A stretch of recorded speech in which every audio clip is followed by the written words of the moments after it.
Bible சொல்லுது, உன் இளம் வயதின் பக்தியையும் நீ வாழ்க்கைப்பட்ட போது இருந்த நேசத்தையும் நான் அறிந்திருக்கிறேன்.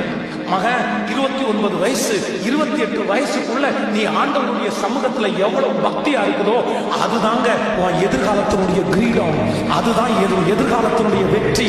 இந்த 24 வயசு 25 வயசுக்குள்ள உனக்கு எல்லா டெம்டேஷன்ஸும் வரும், எல்லா பாவத்தை செய்யறதற்கும் எல்லா வாய்ப்புகளும் வரும்.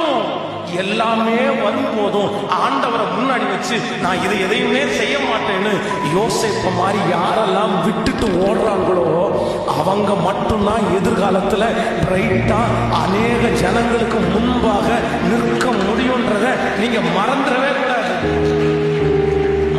கூடாது.